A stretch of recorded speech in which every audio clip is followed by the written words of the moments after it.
नहीं रुको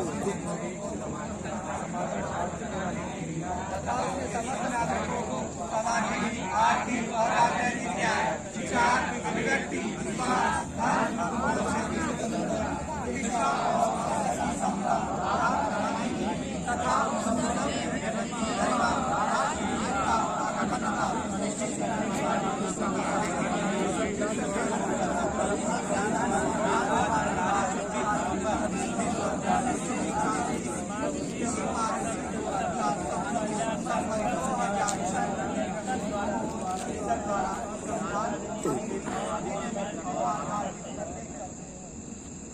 पढ़ा जा रहा है तो आप महसूस कर सकते हैं कि जब संविधान प्रस्तुत किया जा रहा था देश को, 364 लोग जिसमें शामिल थे वो भी ऐसे ही स्वर में पढ़े हुए और कभी कभी इस प्रस्तावना के सामूहिक पाठ से बहुत सारे लोगों के अंदर भय भी पैदा होता है, खासकर सत्ता के अंदर भय पैदा होता है कि लोग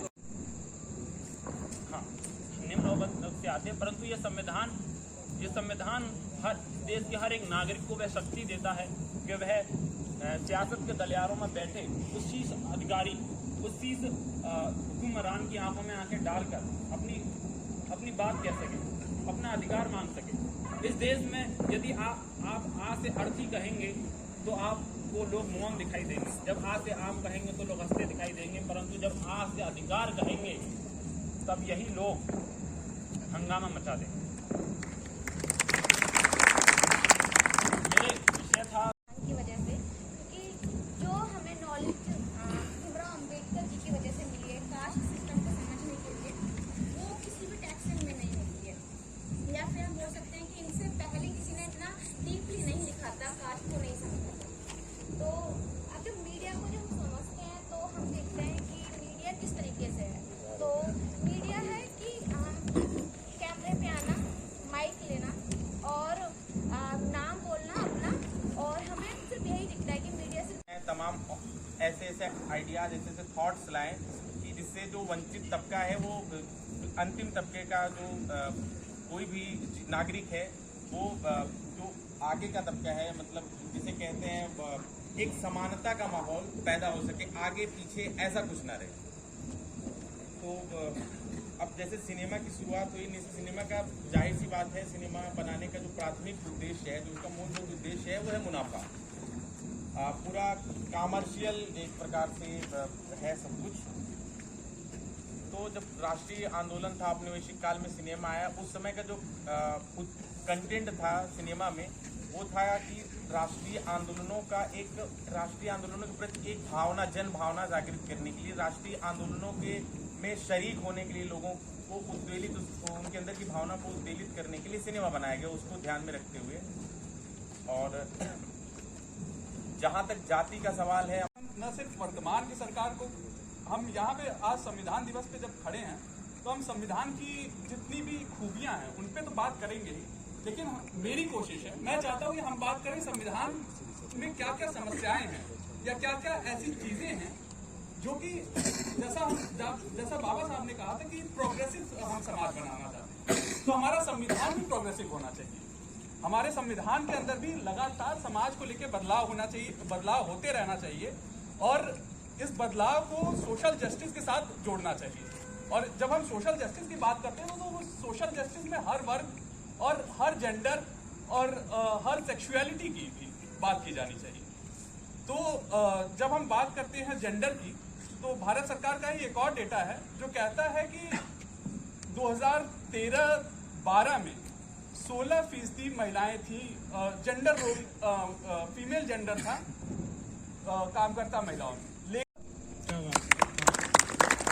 ये लगभग उसकी है जब सलमान खान साहब को कोर्ट ने बरी किया, जबकि उन्होंने गाड़ी के द्वारा कुछ व्यक्तियों को कुचल दिया था। तो मैं शोषित हूँ जीवन के हर पद पर, मैं कुचला जाता फुटपाथ खून से हूँ लथपथ। न लगता मुझको देश मेरा कि कोई हिंदुस्तान, न लगता मुझको देश मेरा कि कोई हिंदुस्तान है जो रोक सके मेरी पीड़ा, क्या कोई ऐसा विधान है। मैं कि संसद में 80 से ज़्यादा, वो शायद मेरे ख्याल से 80 से ज़्यादा दलित सांसद हैं जो भारतीय जनता पार्टी के सांसद हैं। वो लोग कर क्या रहे हैं उस संसद में बैठे? आप लोगों की बातें उन्हें उठानी चाहिए। दलितों की बातें उन्हें उठानी चाहिए। उनको तो रिजर्वेशन मिला है आपकी बात रखने के लिए, उसके बाद भी शोषण होता है और वो नहीं बोलते हैं। तो ये राजनीतिक जो कॉन्स्टिट्यूशन हमें दिया, जो संविधान हमें दिया, वो तो विमर्श में कई सारे विमर्श आ जाते हैं, जिसमें किन्नर विमर्श हो सकता है, आदिवासी विमर्श हो सकता है, दलित विमर्श हो सकता है। एक्चुअली शोषित केवल वही नहीं है जो शोषित है, शोषित हर वर्ग में है। तो और जो संविधान लिखा गया है या संविधान को अनुशासित ढंग से जो पालन किया गया है वो हर वर्ग के द्वारा किया गया है, इसीलिए संविधान की गरिमा बढ़ी। तो अभी जो सामाजिक स्ट्रक्चर है उसमें जो हमारे अधिकार हैं, जिसमें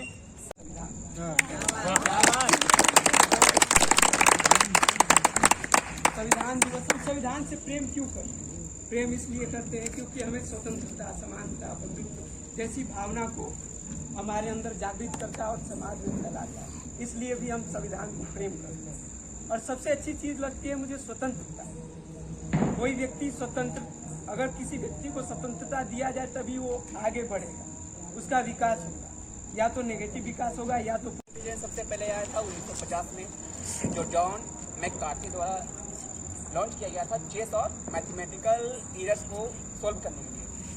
उसके बाद धीरे धीरे संशोधन हुआ और 2022 नवंबर में, यानी आज से एक साल पहले, ओपन एआई के माध्यम से जो एडम है उन्होंने लॉन्च किया chat GPT 3, chat GPT 3.5, chat GPT 4। Chat GPT आने के बाद पूरी दुनिया में एक तहलका सा मचा हुआ है। मेरी 4 लाइन है उसको बोलनी चाहिए।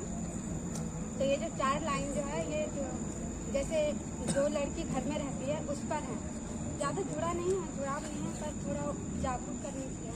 तो ये जो 4 लाइन है, तो वो लड़की जब घर पे रहती है उसको नहीं पता कि मुझे, वो सोचती है जो घर है यही हमारा सब कुछ है, और जो मतलब उनके पेरेंट्स है या भाई बहन जो भी रिश्तेदार है उनका जो प्रेम है उसमें वो बंधी होती है। तो ये उस पर है। शुरू करती हूँ। डर शब्द सुनकर मैं खुद से ही डर गई, डर शब्द सुनकर मैं खुद से ही डर गई, प्रकाश की जहाँ किरण ना थी उस कोने में छुप गई। तो वो कह रही है कि डर शब्द, जो छोटा सा, जो डर कहने के लिए छोटा सा अर्थ है डर, तो वो डर गई है। क्यों? क्योंकि उसे बोला गया बाहर मत जाना, ऐसे कपड़े नहीं पहनना, ऐसे चलना, ऐसे बैठना, ऐसे खाना। मतलब ये सब जो सुनती आ रही है, इस सब ये जो शब्द है उसने उसे डरा दिया, अंदर से खत्म कर दिया पूरा मार। कठिनाइयाँ हमारे समाज की, परेशानियाँ हर इंसान की, कठिनाइयाँ हमारे समाज की, परेशानियाँ हर एक इंसान की दूर आखिर हो कैसे? यह सवाल है कि ये दूर आखिर हो कैसे? और प्रश्न कई अवसरों पे हमारे सामने आते हैं और हम देखते हैं प्रतिदिन, जैसे कि जब न्याय की आंखें बंद हैं, मैं विधि विभाग का होते हुए भी ये कह रहा हूँ कि 4 करोड़ केसेस पेंडिंग है सुप्रीम कोर्ट में, कि जब न्याय की अंगीकृत किया गया था, उसका अंगरकड़ी किया गया था, तब से स्वीकारा था। तो पहले मैं ज़्यादा लंबा नहीं करूँगा अपना जो वार्ता है, चर्चा बताऊँगा संविधान के क्या है। संविधान देखिए, संविधान है क्या? संविधान ऐसे आवश्यक नियमों का संकलन होता है जिसके माध्यम से किसी देश का शासन एवं प्रशासन संचालित होता है। बिना संविधान के किसी भी राष्ट्र, चाहे वो राष्ट्र जो भी हो, उसका शासन एवं प्रशासन सुचारू रूप से संचालित नहीं हो सकता है। और संविधान के मैं केवल संक्षेप में कहना चाहूँगा कि संविधान निर्माण में, जैसे क्रिकेट के लिए क्रिकेट के लिए एक खेल है तो उसके लिए नियमों की आवश्यकता होती है। 1 ओवर में 6 गेंद होंगी, या T20 मैच में 20 ओवर का होगा, या वनडे मैच 50 ओवर का। उसी प्रकार अपने देश को या किसी राष्ट्र को चलाने के लिए भी एक संविधान नाम की एक संहिता, मतलब नियमों को संग्रहित कर दिया जाता है, उसका नाम एक संविधान होता है। तो भारत जैसे देश, अन्य देश भी हैं जिन्हें चलाने के लिए संविधान की आवश्यकता होती है, और वहाँ पर भी संविधान मौजूद है। जैसा कि संविधान की सामाजिक न्याय में बहुत महत्वपूर्ण भूमिका रहती है। संविधान की सामाजिक न्याय क्या है? समाज में जो व्यक्ति रहते हैं उनको उनके साथ किसी प्रकार का भेदभाव ना हो, उस भेदभाव को दूर करने के लिए संविधान में और आज भी भेदभाव है। और मैं इस पर बात करना चाहूँगा कि भारत में जातिगत भेदभाव आज भी क्यों है। आज अलग अलग संस्थाएं और संगठन बन चुके हैं जातिगत भेदभाव को खत्म करने के लिए, पर उनका काम है जो वो जातिगत भेदभाव खत्म करना नहीं है, जातिगत भेदभाव के नाम पर अपना वोट बैंक हासिल करना है। जैसे वो जातिगत भेदभाव को एक आंदोलन के रूप में बनाते रहें लोगों का वोट बैंक बनाते रहे। अगर मैं आज के बाद की बात करूँ तो जाति व्यवस्था